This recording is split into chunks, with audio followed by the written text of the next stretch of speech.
A very good afternoon to all the viewers. Welcome back to the third season of BW People HR Voices.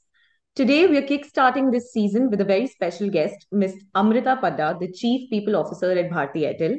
With over 21 years of experience across HR roles, Amrita heads the 5G hiring, the step in program, which is focused on creating a diverse workplace, career mobility, as well as campus programs at Airtel. Amrita has previously served at Unilever, where she led the delivery of the Unilever Sustainable Living Plan for procurement. She also played a significant role in building business critical capabilities and accelerating local leadership pipeline. Thank you so much, Savi. It's wonderful to be here, especially at the start of the new year. So great to be here with you. Thank you. So, for all the viewers, today's conversation will revolve around how to build a future ready workforce. But before starting on with this topic, I want to ask you, Amrita, reflecting back on the previous year, what have been some of the major transformations in the space of HR? Okay, great. I think it's, as I look back at the year, I think it's been a wonderful year and wonderful by way of being the perfect blend of new things coming in, right challenges coming in, and us being right at the front of many of the things and initiatives which were there. Right. A few things that would stay on top of mind was it was a year when we were consolidating our sort of position and our foray into 5G. And therefore, a huge transformation there, even by way of our business, as well as the skills and upskilling our entire organization, and also the whole ecosystem really getting familiar with that. So that would be a big one. I think another one was really something which I feel really proud about as I look back at the year is the strides that Airtel has made in the space of diversity and inclusion. We have been very choiceful on how we bring in the right representation of women into our workforce. And because of that, we have made many infrastructure changes in our systems, policies, and also really expanded the scope of the talent pool that we look at. It has allowed us to sort of embark on a few new formats and a few new workways, which is really exciting. We've also spent a fair amount of time in making sure that we are working to really equip and enable our businesses at the front end as well as in the central roles with the shifts and the changes that we have happening. Just to give an example of what I mean by this shift, I think over the past many years, Airtel has moved away from being only the key telecom player to being a telecom player as well as a digital connector and an enabler. And because of that, many of our businesses had to be resourced and equipped differently, which required some sort of updates, some changes. We've set up a new tech center in Pune. We've embarked on a few new businesses. We have a digital business, which is Airtel IQ, which is doing really well. And so it's been a wonderful journey of new businesses, new skills, more diversity and inclusion, a lot of people stepping into big leadership roles. So all in all, very fulfilling. Right. It's great to know what Airtel has done in this space in the previous year. But Amrita, as you spoke about upskilling the employees, amidst the technological transformations, the business landscape changing every day, it's important for employees to unlearn and then relearn new concepts. So, what are your views on this approach? Also, my second part of the question is what could be some initiatives or methods to impart the leadership skills, the future fit skills among the employees? Okay, great. I think my answer lies in your question, right? I think learning and unlearning, I think that's really I think that should really be the mantra for anybody, right? Not just at Airtel, not just at the workplace, but I think everywhere. I think reskilling is a business imperative. And therefore, learning agility is a leadership competency that we really value at Airtel. Actually, Savi, we call that out as a part of our behavioral competency framework. So when we are looking at when we are looking at hiring people and when we are looking at our leaders getting into sort of big roles, when we are evaluating people, we actually call out learning agility, and that's how important learning, unlearning, reskilling is for us. We follow a very holistic approach to this entire bit, which actually combines on-the-job training. It combines classroom training and formal training we give to people, but also a really big dial-up on mentoring and coaching.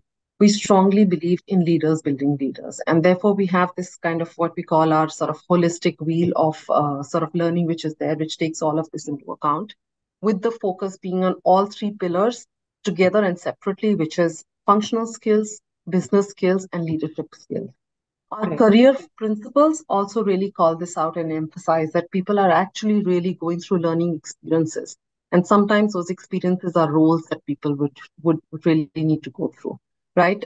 You asked me to call out a few sort of programs or initiatives that we have. We have our flagship leadership academies, which is for every level of leadership. I think what's unique about these academies are that across every level of leadership at any point of time, we are looking at people stepping into the next level. And these identified people actually go through anywhere between a 6 to a 10 month program. So it's not a one off program that these people go through. So a person who is a part of our sort of top leadership academy, which is XLP, the Accelerated Leadership Academy, whom we've really earmarked for holding top jobs, will go through a 10-month program, right? Which will be across, firstly, it's a cross functional cohort because we really believe that people need to understand, be general managers and understand sort of how everything works together really well. They will start with a boot camp, for example, which will be very specific to things that we need to really land and speak to these people about. All of them individually go through an assessment. After Right. that, each one of them is given an external coach who works with them over a 3 to 4 month period, an internal leader who's a mentor who works through the entire period. They also work on some action learning projects through this as cross functional teams. And they actually graduate. We call it a graduation at the end of those between 6 to 10 months. And I'm calling it 6 to 10 months because our academies are different levels from early leadership to advanced leadership, future leaders. So we have 4 of these academies. Everybody goes through, so this is the way we are building our leaders, Mm. which is our leadership sort of input is steeped in cross-functional learning, business learning, functional learning, as well as coaching and mentoring. That's the academy we have. We likewise have a lot of functional academies. We have our own 5G academy. I spoke about 5G earlier. When 5G was to come in, 18 months before that, we actually set up our internal 5G academy and started teaching people, learning ourselves and teaching people about the specifics of what would it need for an engineer at the front end, or for an operator at the front end, for a wireline person, for a salesperson at the front end. So we have a functional academy across every function also. So those are some of the things and ways of which we make sure that we are reskilling, upskilling ourselves and our teams. Right.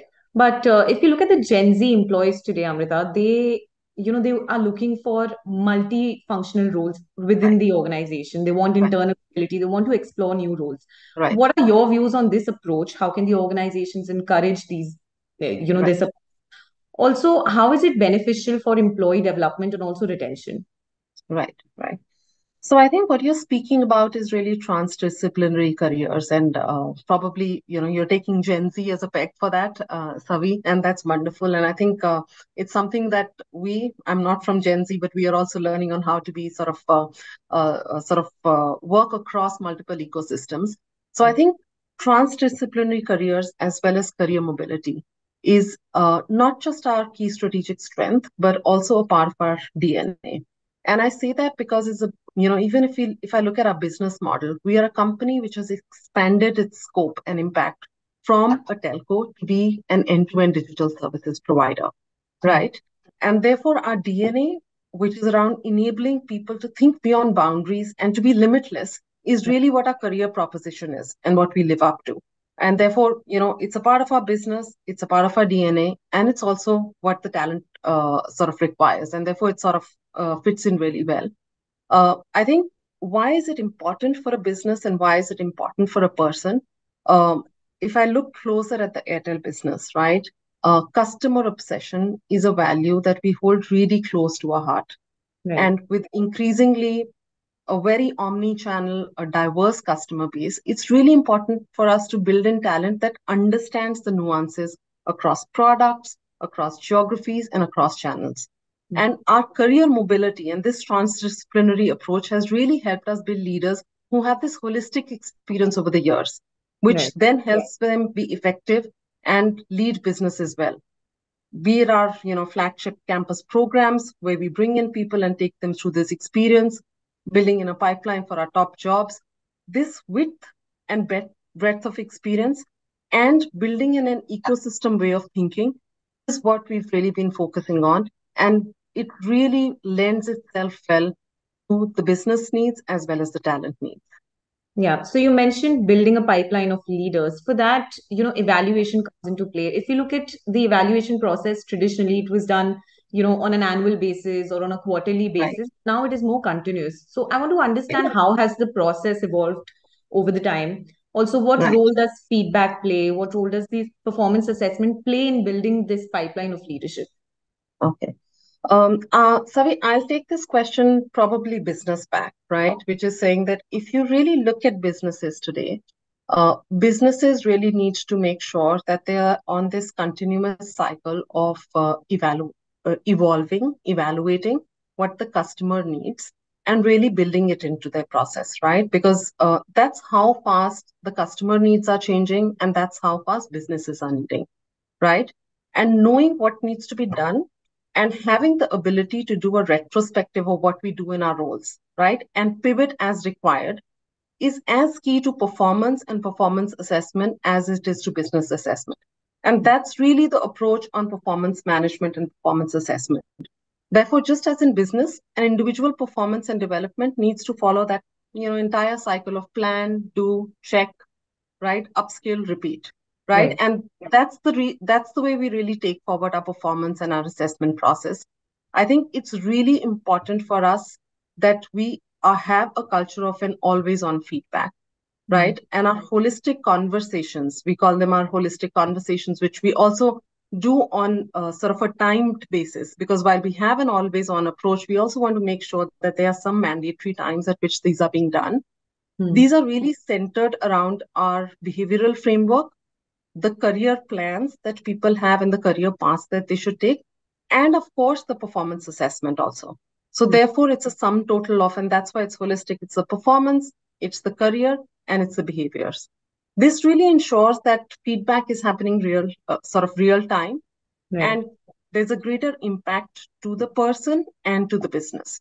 And therefore, really coming back to it's really taking sort of agile methodology of retrospectives and pivoting and a plan to check also into our teams and our people's performance assessment and development.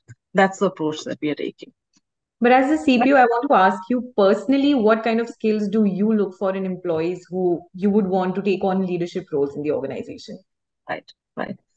So I think one I've already spoken about, which is learning agility. If you don't have that, be it an organization or even sort of the world outside, you're not going to survive. I think, secondly, a really important competency for someone to have is navigating change. Hmm. Change is here to stay. And therefore, you have to have the ability to both deal with ambiguity and also deal with change. The third one will be resilience. I think the past few years have really taught us as a world what resilience really means. Hmm. I think the sort of the telecom ecosystem and the journey that Airtel has been through has taught us how important resilience is for us. The fourth one would be humility. I think it's really important, and we search that out in people as we are either selecting them or promoting them to make sure that they're humble enough, because humility brings in the rest of it. If you're humble enough to acknowledge what you don't know, to acknowledge where you went wrong, or to also learn from others, then we're able to grow faster. So if I was to really say that what is it that I would look at, irrespective of the functional skills and experience that I'm calling out, it would be these leadership behaviors. Right. Thank you for sharing that. Also, Amrita, now I want to touch the technology aspect of the conversation, with generative AI, with Meta, with virtual learning coming into the space. How is it enhancing the leadership capabilities? What role is technology playing in that? Okay. So I think technology, you spoke about generative AI. I think all of this is very much here and it's here to stay. It's there in everything that we do on a day-to-day basis, right? It's there when I start sort of looking up something on my phone to how I make my decisions in my day-to-day life, Right. right?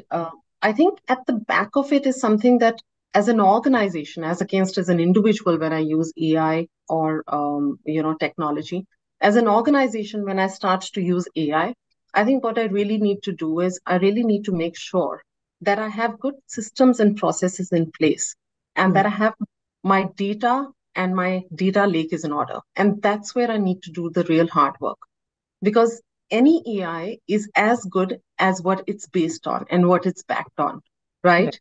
right? And therefore, first building in systems and processes and work processes and work methodologies and behaviors which are digital and digital first in mindset is really key. And Mhm. therefore, the foundational work on which an organization can leverage AI to create greater impact, be it I'm leaving aside the business. I'm looking closer to my function, be it hiring, succession planning, engagement, sort of learning, so on and so forth. Creating that rigor behind data capturing is really important, and Right. that's what really we are focusing on. And of course, if I really talk about this at Airtel, it comes easy because as an organization, that's what we are about, right? Our business is the business of data, right? And therefore, putting in the systems and processes around it, just as we do for our business, is what we are doing for our people also. Right, I agree with you. But Amrita, in this whole conversation, you've given us an overview of the upskilling programs, the L&D programs at Airtel, right? But as the CPO of the organization, how do you create a balance between external hiring and between the internal mobility and creating leaders among the employees? Right. Uh, so I think just like in anything, having a balance between both is really important because there's merit both in internal as well as external talent. I think we do have a clearly stated sort of approach to careers, which is around taking big and bold bets on our young talent Right. and make sure that we are allowing them to sort of spread their wings and go across functions and take really big jobs, and therefore not limiting them by the function that they belong to or the years of experience that they have, and so on and so forth. And therefore, they should go on and take on high impact roles. A lot of our sort of high performing talent, right, are people who have had long term careers at Airtel, right? And be it long term careers as mid career hires, early hires, or our Young Leaders program, which is our flagship hiring program from management schools where we bring in people from, right? For all of them, we ensure that there is a multidisciplinary career, there is a career track, and there are enough opportunities that are there. And therefore, that coupled with the leadership academies that I spoke about, that helps us create a good internal succession planning, Right. right? So that's the internal part of it. I think it's really important to complement this with very strategic external hiring also, Mhm. because it's really important to be able to bring in the right external people and the right experience that is required uh, from time to time, choicefully and effectively. Right. And therefore, there's a clear belief that we have that a diverse and broader set of an archetype of leaders from different industries, different geographies is really important, and it'll enable us to look at our business differently. It'll enable us to broaden our perspective as far as business solutions are concerned. And therefore, we make sure that we go out and we hire across industry, be it the best of tech talent, be it the best of a particular function, whichever industry that function is doing really well in, and we bring it in.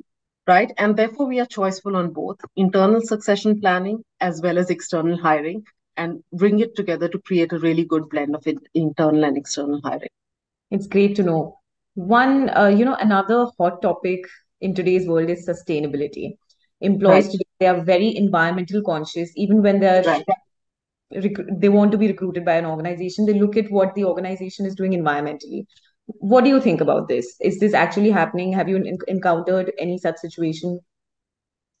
I think there's no choice, right, Savi? Especially recently, everything that's happening in the world, right? I think individuals, organizations all need to ensure that we are really going down the path of sustainability, very consciously and very choicefully, right? At Airtel, we have a very structured sustainability program.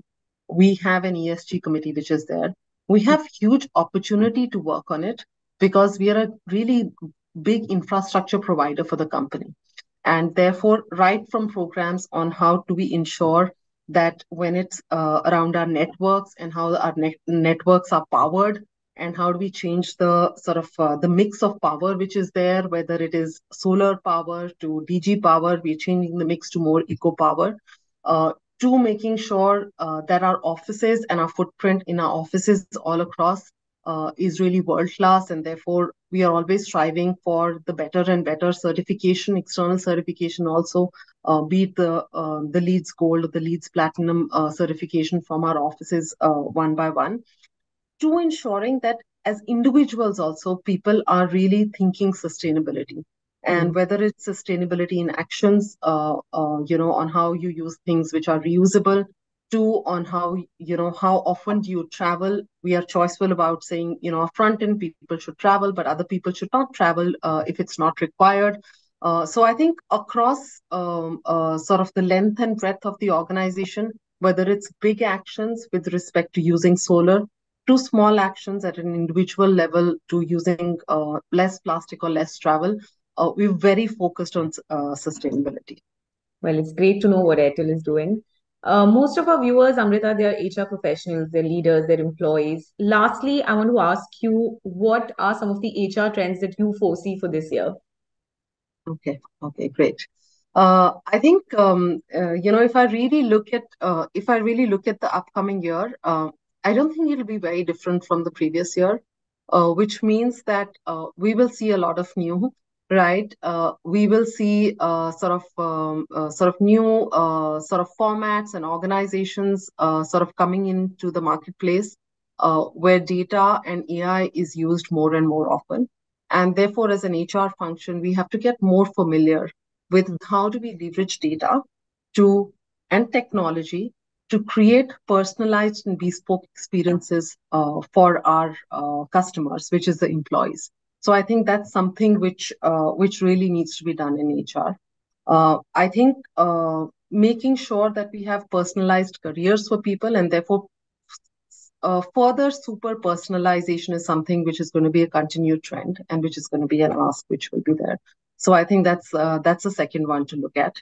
I think the third one will be really making sure that people who come and work for us, right, or rather, as we are looking at the talent ecosystem, it is very important and it's incumbent on the HR function to make sure that we create an ecosystem which is more inclusive. Hmm. And this is not just by gender, but we try and bring more and more people into the workforce. We need to go out and we need to not have those people who are easy to reach out to, be it the top colleges, the top institutes, the top cities. I think HR needs to go out and make sure that we are really including the larger uh, pan India sort of talent based and ecosystem and bringing it into the workforce. I think it'll be a trend, and I hope it's a trend where more and more of us are looking at this particular workforce and looking at employability of a larger workforce. I think that's really there. I think from an HR trend point of view, HR in itself, and we spoke a lot about sort of multidisciplinary and transdisciplinary. I think HR needs to realize that now is the time where HR needs to become actually multidisciplinary, which means that we need to go beyond what we do as an HR function. It's not about driving strategic initiatives or enabling stable HR processes or providing superlative experience in itself. I think our roles, our function, be it a CHRO or be it HR, is much more.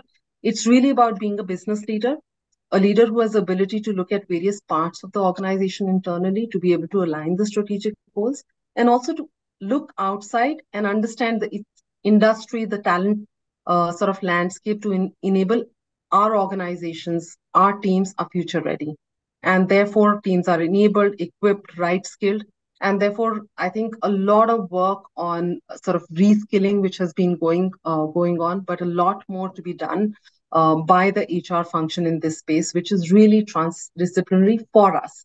And therefore I would sort of urge HR leaders to go and sort of understand businesses more, because that's where the joy of HR will be in sort of the upcoming time.